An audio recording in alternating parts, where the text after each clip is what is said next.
This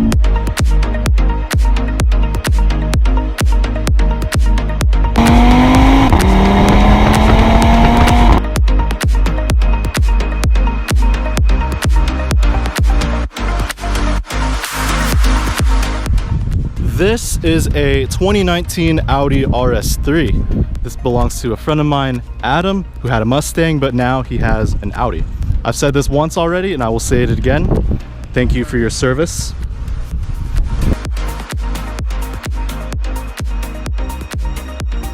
To start off, this is in the Daytona Gray Pearl. That's what the gray color is called, and it's got a lot of black accents to it. And anything that is not in Daytona Gray Pearl has been blacked out, like the grille, lower grills, the wheels, mirrors, the roof, the diffuser, and the emblems. Taking a closer look, you could see the Audi emblem is blacked out, as well as the RS3, except for that little bit of red. And the wheels, a little closer look, these are in matte black instead of the gloss black. Taking a closer look at the diffuser, as well as the exhaust and the RS3 badge. Of course, the rear Audi badge, it's all blacked out.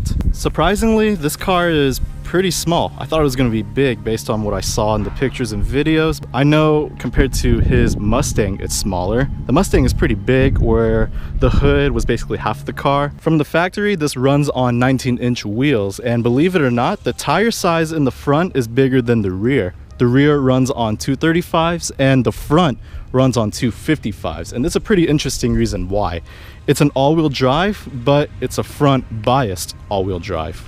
Going into the brakes, it has the top of the line brakes. It's like Brembo's, but it's Audi's version of the Brembo's. As you can see, it says RS instead of Brembo on it.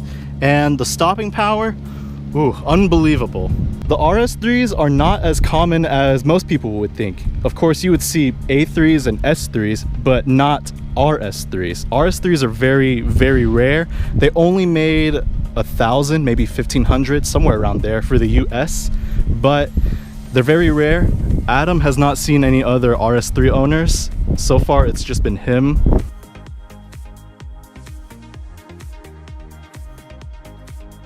Under the hood, we've got a 2.5 liter turbocharged 5-cylinder engine, and to be more specific, it's a single turbo. It's a TFSI, which stands for Turbo Fuel Stratified Injection, which basically is direct injection with a turbo or a supercharger. In this case, we've got a turbo. This car puts out 394 horsepower and 354 pound-feet of torque. However, this engine is bone stock. In fact, all of it is bone stock. So there are no mods done to this car yet. One interesting fact about this engine is that it has 3 intercoolers. Usually with turbocharged engines, they only have one intercooler, and it would be a giant one behind the grille. However, this one has a smaller one behind the grille towards the bottom, and it has 2 smaller intercoolers below the headlights where the fog lights would be. But in this case, they are the intercoolers. Another thing about this 5-cylinder engine in particular is that it sounds very similar to a V10 engine, like in a Viper, Lamborghini Huracan, BMW M5 E60, Audi R8, etc., etc. In my opinion, it's one of the best sounding engines compared to like a V6 or inline 6 or a V8 that you hear on the road most of the time. V8s, they sound nice, but it's nice to hear a 5-cylinder or a V10 engine once in a while.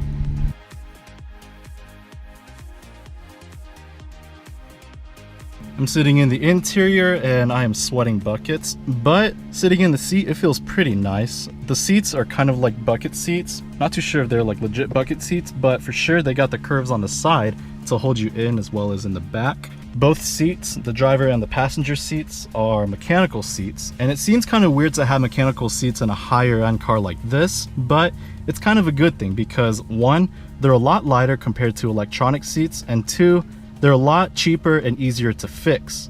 You can see the RS logo on the steering wheel as well as on the shifter, and I noticed that the shifter has nothing but suede on it, or Alcantara, however you want to say it. I'm going to call it suede. And it's nothing but suede where you hold on to it, and on the steering wheel you notice that the top and bottom is leather, but the sides are suede. You can see the paddle shifters. On the left is the minus and on the right is the plus, and they look nice, but in my opinion they feel pretty cheap. And if you could see that, I'm barely putting any pressure on it and there's already a lot of wobble. It's got an electronic e-brake, and I'm so used to seeing cars having the pull-up lever, but this one has the switch. Since it's newer and it's 2019, all you have to do is just pull up the switch and that engages the emergency brake. It's got the red push button start, and right in front of me is the key. And one interesting fact about this is that it's a switchblade type of key. Usually with most push button start keys I've seen, like Lexus and Toyota, the key part is detached from the key fob. In this case, they integrated it and made it a switchblade key.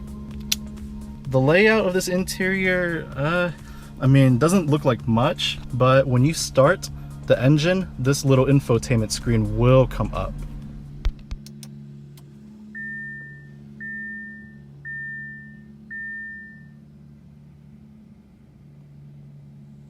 As you can see, when I started the car, not the engine, but I turned it on, the infotainment screen came out of the dashboard, and the cluster is nothing but an LCD screen. Now the cluster, you can customize it however you want to. Adam had it customized to where it shows the G's on the right, the RPM in the middle, and, well, the door's open, but the GPS on the left. Sound system in here is pretty nice. There's a subwoofer in the trunk, and the sound system is what they call a Bang & Olufsen. Not too sure how you pronounce the second name, but that is what is in this car. It's Audi's version of a Harman Kardon, and I'm not going to play any music just so I don't get copyright claimed, but the sound system is very nice in here. And before I close this door, check out the interior. As you can see, there's Alcantara or suede and leather on the steering wheel, and basically the rest is leather. But check out the back of the seats. They're diamond stitched, and this is for both the front and the back seats. Going into the weak points of this car, well, there aren't really many, considering one, Adam has had this car for only 6 months, so far he has no problems. And two, we know that the powertrain is pretty solid for the most part. The 2.5 liter engine has been in all of the Audis, so it's expected to be very solid. So for the weak points, they're really only cosmetic things. One thing that really isn't a weak point, but we consider it a weak point, is the paddle shifters. They work, but the quality of it feels pretty cheap, and like I demonstrated earlier, I just put a little bit of pressure on it and it showed a lot of flex without actually clicking it. And another weak point, which is pretty important, the grille is very fragile and very soft. As you can see, I'm moving it just a little bit and it's showing a lot of flex. And one day Adam was driving on a highway, like just minding his own business, and unfortunately his grille is already cracked in 2 different places. As you can see, there is a crack right there and a crack right there. So that, we consider it as a major flaw with this RS3. But mechanical wise, really there is no issue.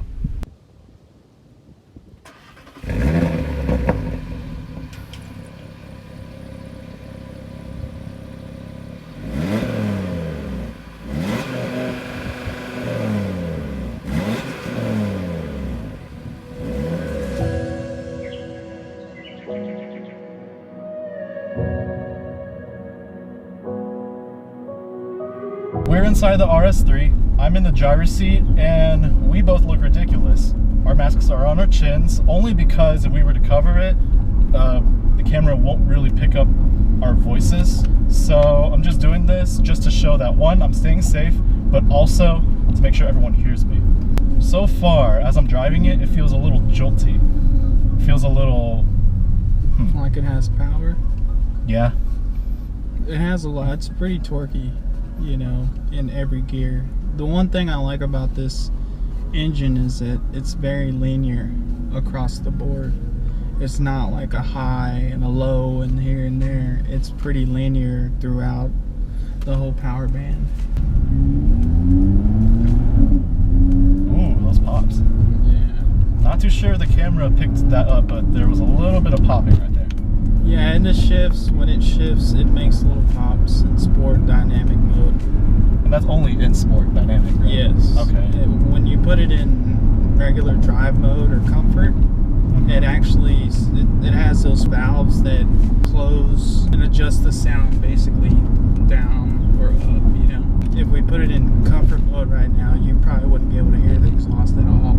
So you used to have the Mustang. Yes. And then you traded it for this. Correct. Do you have any regrets? No. No? No, and I'll tell you why. I love the car. I mean, I had it at 430 horsepower when I bought it stock, and I had the track pack and upgraded, did a bunch of bolt-ons, had it at around 500 horsepower. And at that point, it just started to seem like I was having nothing but traction issues. First, second gear from a dig. Oh. So it became more of like a highway car instead of a drive around city car. You know, like I like to be able to take off from 0 to 60 in no time. You know, that's why I like the all-wheel drive in this as opposed to the Mustang. The Mustang was also, believe it or not, big. You know, compared to this is so light and nimble. The Mustang wasn't, you know, huge, but you know, it had it was big. Remember, it took up my whole garage. Yeah. I could fit like 2 cars in my garage now with this thing. Now, on average, how many sets of eyes do you get looking at you when you're driving this car? I catch a lot of people. Well, I mean, it's not like I'm intentionally looking for them, but I'm always looking around when I drive, and I do get a lot of looks. Like, you know, when you're driving by, you can obviously see the person next in the next lane is obviously looking at the car as you're driving by. Like, man, that's pretty nice. What made you decide to get this specific car out of all other things? So my wife and I were between 2 cars. She can't drive a manual, so it had to be automatic. So we were in between the BMW M2 and we were in between this Audi RS3. We drove the M2. It was fast, you know, it can handle. There just wasn't nothing special to it. When we got in this and test drove it and everything, it was different. I mean, the seats, you know, like the interior, the diamond stitching for one, got my eye right off the bat. And then I saw the potential, I saw the color, and I knew I was going to black out everything that was gray or chrome on this. And once I did that, I knew it was going to look slick, right? Mm-hmm. And then it's just the 5-cylinder sound and stuff is really what got me. Honestly, I have no complaints about this car. I mean, I've only had it 6 months. We're about to break 4,000 right now, probably driving around. As of right now, the car is bone stock, but what plans do you have for this car in the future? Definitely an exhaust. Once I open up that exhaust, you want to talk about attention. When you see a little Audi RS3 car like this driving around sounding like a little mini Viper, it's going to catch some attention, you know? So that's number one. Number two is obviously a cold air intake and tune and a turbo muffler delete. And yes, I said that correctly.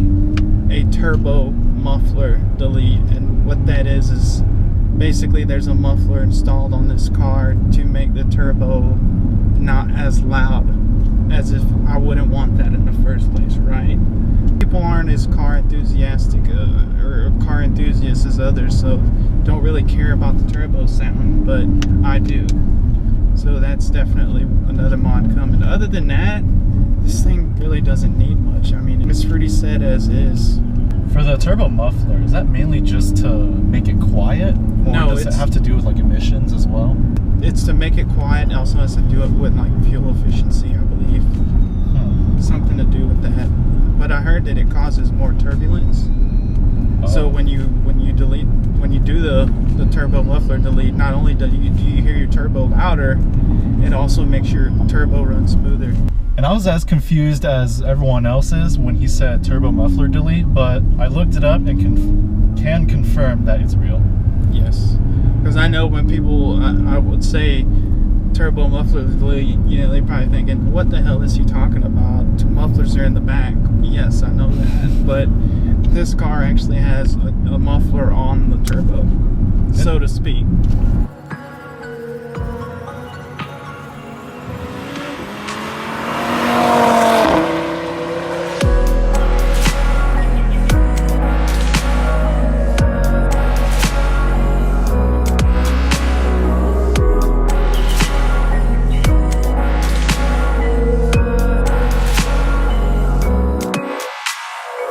Okay, so we're doing something that I've never done before. I'm going to be doing a launch in this RS3. So how is it done specifically? Alright, so literally all you do is, you know, hold this button down till all the traction control stuff is off, okay? And it's this simple. Put your foot on the brake. Okay. Floor it. But don't let off the brake. Floor it. Alright, now let off the brake and go. Oh my god! Yeah. Yeah, this is bad from the dig.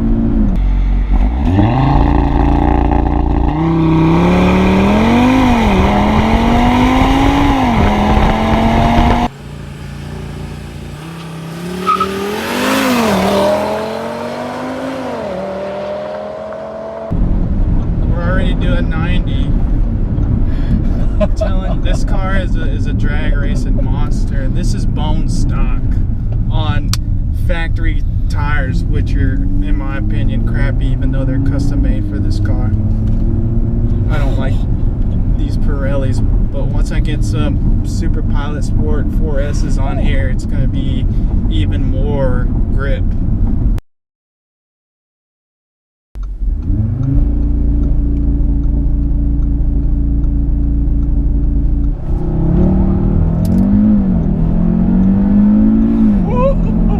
Oh my god! Yeah, it's a bad man. Well, this was a good day today. Thank you for your time, Adam. Yeah. I will say driving this was definitely something else. Was not expecting for what just happened, especially with the launch control.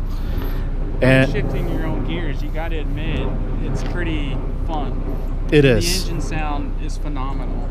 Oh man, the 5-cylinder, I would honestly take that over a 6-cylinder or an 8-cylinder. Yeah, definitely. That's why I bought it. Once I test drove it and heard that rumble, I thought to myself, I can't imagine what it's going to sound like when I get an exhaust on here. So that is it for this video. Great day today. 10 out of 10 experience with this car. Very first time ever driving an Audi, and any Audi really. And honestly, I definitely approve it. If you're subscribed, thanks. If you're not, thanks for taking the time to watch this video. Take care, everybody. I'll catch you on the flip side, and most importantly, stay safe out there.